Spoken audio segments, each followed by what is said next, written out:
Okay, let's start actually designing the touch points. Let's start actually designing the experience people are going to have, and let's align it in a way that it aligns with their belief systems. So what we're going to do is the purpose is to propagate your extreme across your most important touch points. So first thing we need to do, we have to figure out what is the patient journey and what are the phases. So basically what this means is where are they going to have to make very crucial decisions. So what are the different touch points that are going to lead to this? So there's going to be a lot of touch points, and it's going to lead to this. And then more touch points, and it's going to lead to this. A lot of touch points, and it's going to lead to that. And a lot of touch points, and it's going to lead to that. So before they create an appointment with you, what are the different touch points? Are they looking at your Google reviews? Are they looking at your website? Are they seeing social media posts of you? Are they hearing about you from a friend or a family? Like, what are those different things that is going to drive them to the pre-appointment? So first thing we need to do is list out all the different phases. This is for a typical GP. If you're a specialist, if you provide a different service, if you just do consultations, like your model might look very different. Your patient journey might look very different. So map out the different times and the different phases of that journey. And it's typically going to resolve around the important decision that they're going to have to make. So here I have to decide that I want to go to the appointment. Here I have to actually show up. Here I have to accept the treatment or not. And here I have to choose to return to the office or not. All right, so after you've listed the patient journey, then what we're going to do is we're going to list 3 key touch points per phase. So I'm actually going to write it here, but keep in mind that it comes before. So these 3 touch points are what's going to influence this decision.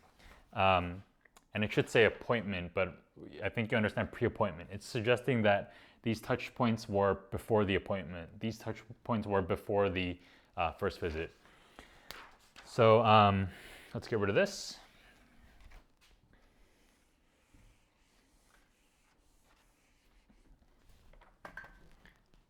I'm just going to list out 3. So here, let's say our Instagram, website, and let's say our Google reviews.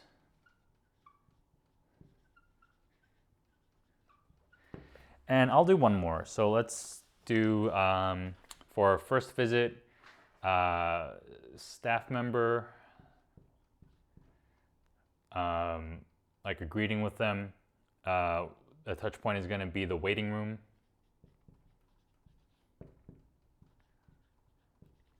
And even another touch point you can consider is like, how was their drive to you?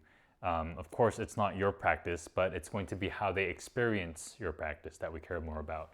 So if it's a very long drive, that's a touch point that you're obviously going to want to consider and be like, oh, that's probably why they're not coming back. It was not us. Their experience was messed up because of this. So just keep that in mind. So maybe another thing might be like cleanliness. Or maybe like technology that they noticed here. Tech.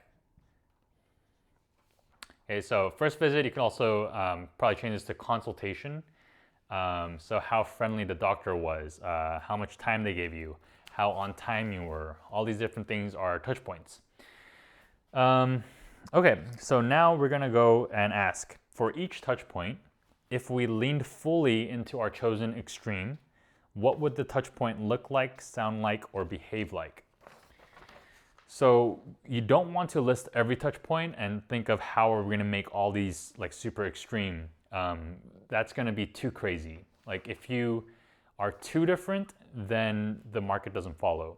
Like you have to be 1 or 2 steps ahead of the tribe. You can't like go on full steam ahead. A good example of some company that did that recently is Jaguar. They completely lost their entire fan base. They lost everyone. So that's why we only do 3, and we only do 3 key ones, and we don't go completely crazy, but you fully lean into the extreme. What does it look like, sound like, or behave like? Again, don't make it look crazy. Like you could probably think of a lot of ideas. Also, if you can't think of more than, like, if you can't think of 3, if you only have 2 stuff, let's say for a touch point for a specific phase, that's okay too. For one of my touch points in my phases, I have only 1 touch point. So yeah, that's how you would start. What functional signals do our touch points need to fulfill?